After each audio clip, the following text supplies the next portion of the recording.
भारताच्या महामहिम राष्ट्रपती द्रौपदी मुर्मू यांनी पारधी आदिवासी समाजामध्ये केलेल्या कामाची दखल घेऊन सुदर्शन शिंदे यांना दिनांक 21 जुलै 2025 रोजी राष्ट्रपती भवन दिल्ली इथं आमंत्रित केले। त्याबद्दल महामहिम राष्ट्रपती महोदय तसंच भारताचे पंतप्रधान आदरणीय नरेंद्रजी मोदी तसंच महाराष्ट्राचे मुख्यमंत्री देवेंद्र फडणवीस तसंच भारतीय जनता पार्टीचे प्रदेशाध्यक्ष रवींद्र चव्हाण या सर्वांचे शिंदे यांनी खूप खूप आभार मानले। पारधी आदिवासी समाजामध्ये त्यांनी केलेल्या कामाची दखल घेऊन त्यांना महामहिम राष्ट्रपती महोदयांनी आमंत्रित केले।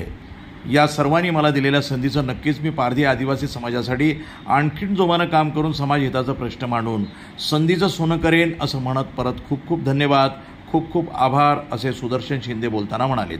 पुढे काय म्हणाले आहेत सुदर्शनजी शिंदे पाहूयात। श्रीमती द्रौपदीजी मुर्मू ताई राष्ट्रपती महामहिम यांनी 21 तारखेला मला राजभवन दिल्ली येथे आमंत्रित केलेला आहे। त्याबद्दल त्यांचे खूप खूप आभार, खूप खूप धन्यवाद।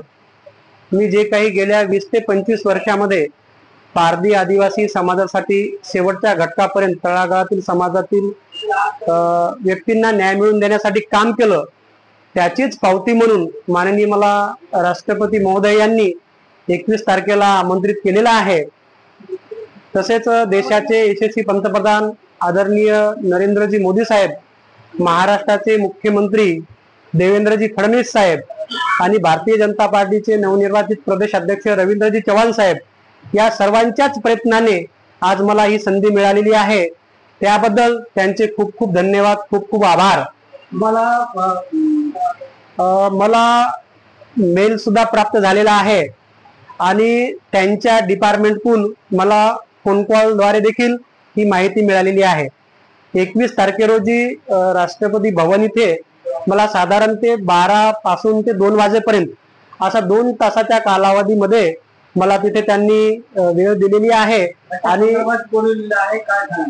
मी जे मागील 20 ते 25 वर्षाच्या काळामध्ये पारधी आदिवासी समाजाविषयी शेवटच्या घटकापर्यंत त्यांना न्याय मिळवून देण्याचं काम केलेलं आहे, त्याचीच दखल घेऊन त्याचीच पोचपावती म्हणून मला त्यांनी निमंत्रित केलेलं आहे। राष्ट्रपतींची भेट घेतल्याच्या नंतर हो, निश्चितच महाराष्ट्रामध्ये देशाला स्वातंत्र्य मिळालून 75 वर्ष होऊन गेलेली आहे, परंतु पारधी समाजाला बघण्याचा दृष्टिकोन हा जशाला तसाच आहे।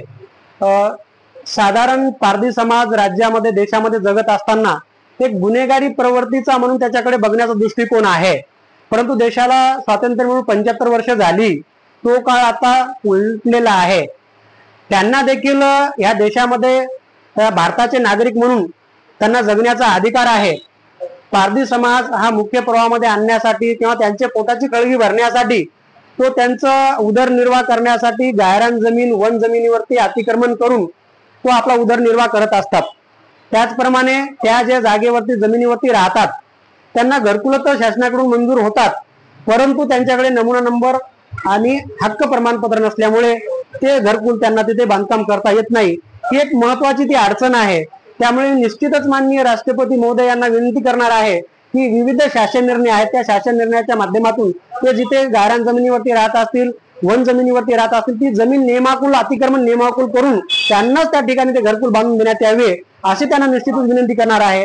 त्याचप्रमाणे जो काही पारधी समाजाला एक गुन्हेगारी प्रवृत्तीचा शिक्का असून पाहिला जातो दृष्टिकोनातून, तो पुसण्यासाठी मी त्यांना विनंती करणार आहे की जो महाराष्ट्रामध्ये आणि भारतामध्ये पारधी समाजावर कुठे चोरी दरोडा कुठला गुन्हा घडला की त्यांनाच गुन्हेगारी प्रवृत्तीचं असं पाहिलं जातं, हे याच्यानंतर त्यांना त्या दृष्टिकोनातून पाहण्यात येऊ नये अशी मी माननीय राष्ट्रपती महोदय यांच्याकडे विनंती करणार आहे आणि माझ्या समाजासाठी न्याय मिळवून देण्याचा प्रयत्न करणार आहे। पारधी समाजाच्या आदिवासी विकास विभागाच्या माध्यमातून ज्या काही विविध शिष्यवृत्ती आहेत, स्कॉलरशिप आहेत किंवा नामांकित शाळा आहेत, तर चांगल्या दर्जाचं शिक्षण त्यांना मिळावं आणि जो काही आदिवासी समाजाच्या माध्यमातून 45 जाती आणि 151 पोटजाती आहेत आणि 38 क्रमांकाची ही पारधी समाजाची आमची जात आहे, त्याच्या माध्यमातून त्यांना चांगल्या दर्जाचं शिक्षण मिळून जास्तीत जास्त शासकीय सेवेमध्ये त्यांना समाविष्ट करण्यात यावं, मी आज त्यांच्याकडे विनंती करणार आहे। प्रतिनिधी नंदू परदेशी, NTV न्यूज मराठी, वसमत, हिंगोली।